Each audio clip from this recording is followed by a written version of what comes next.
Oh man, so Bitcoin and Fantom are both having red days today, both down around 4%, and that is exactly what I shared in yesterday's video. I told you that I could see a bearish continuation flag, a bear pennant, and we're seeing that unfortunately play out right now. We're going to look at both of those charts right now, but first guys, if you appreciate this type of content, as always, don't forget to hit the like button, subscribe, and let's get straight into first the Bitcoin chart. And for those of you who are hating and saying, oh, why am I putting negative comments on Fantom? No, I'm bullish Fantom on the long term. I've got to share with you short term in the charts what I'm seeing, so you guys who are trading it short term or just generally want to keep an update on what is going on, you know exactly what is going on. So as we can see in the Bitcoin chart, you saw we had our initial Bitcoin crash, and in yesterday's video I shared that we could be having a bit of a dead cat bounce slash bearish continuation flag, where you have a little bit of consolidation before you continue to the downside. Now today's daily candle, which is a big daily candle here, is suggesting that is happening right now, and we could potentially have some more downside. If I bring out the EMA ribbon,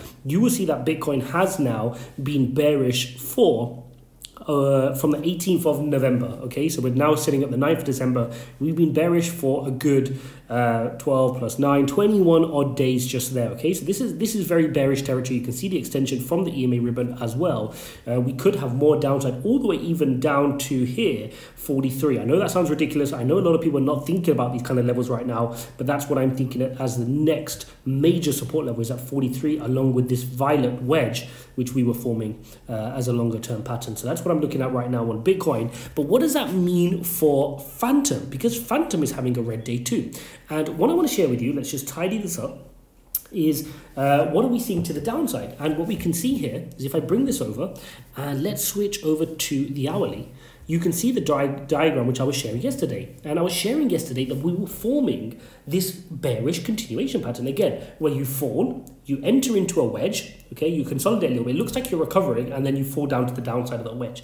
And that, if we zoom in, you can see that's exactly what we're getting right now. If you look at your hourly charts, I'm just going to bring this out, you can see my drawings are left there from yesterday, but you can see here now we've broken to the downside of this wedge, which suggests further downside to the bottom of the wedge. So this could be heading anywhere down to about 124 here on the downside of the wedge. Don't forget the initial breakout from the head and shoulders pattern. Remember, we were forming this head and shoulders pattern here, okay, and this was your neckline across here.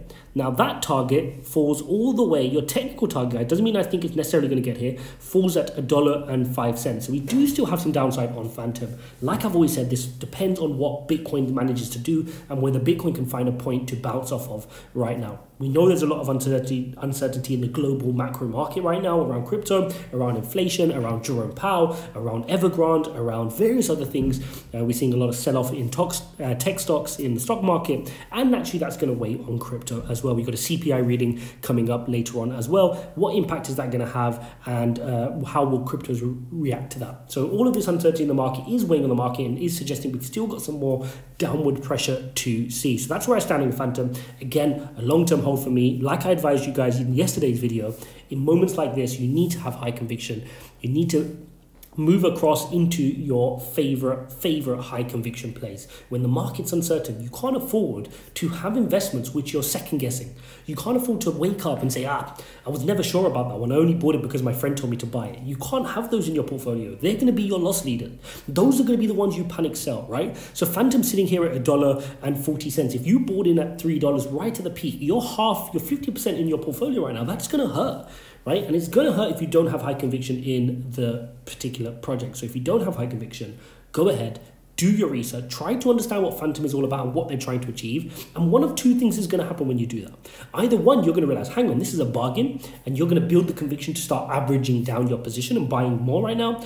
Or you're going to go, hang on a second, I don't like this Fantom. You're going to cut your losses, you're going to get out, and you're going to move on to something more related to what you believe in. So that's my advice for you guys all there right now. If you're feeling the pain, do not panic sell. We've been through this before. We've seen Bitcoin retrace all the way down to 28 and then now go create all-time highs at 67. This is the market. This is Bitcoin. This is crypto. Hold on your high conviction plays. Be patient. Never make rash decisions. Understand what you're doing. Don't panic. Don't watch all these pump boys or these channels which, promote you to chase after 1,000x gains. It's not how it works. Find your favorite projects, find the ones that are doing great things in the space, and invest in them in the long run. If they dip, dollar cost average in them and hodl, that's the best play for all of these projects. So for me, when I see Fantom at $1.49, I thought it'd never hit this price again. When it was roaring at $3, you know, you suspect you may not get that price again. So this is like a treat for us, right? If you have high conviction, these prices become a treat. And that's the mindset, that's the psychology we want to try and create. So there you have it, guys. There's an update on Bitcoin and Fantom. As always, if you appreciate this, guys, smash up the likes, subscribe, really help us build this community out, guys. If you want to support this channel a little bit more, consider hitting the join button. That way you'll get access to our community thread where you can ask me questions on your favorite coins and crypto. As always, link in the pinned comment will be the link to our free public Discord channel. Head into there, guys. We've got more than 200 people there fully engaged on crypto, learning about crypto, teaching each other, sharing their chart patterns, sharing their favorite coins. You can tag me in questions as well, so don't miss out on that. It's completely free. Click the link in the pinned comment and I will see you over there. Thanks for watching, guys. See you in the next one.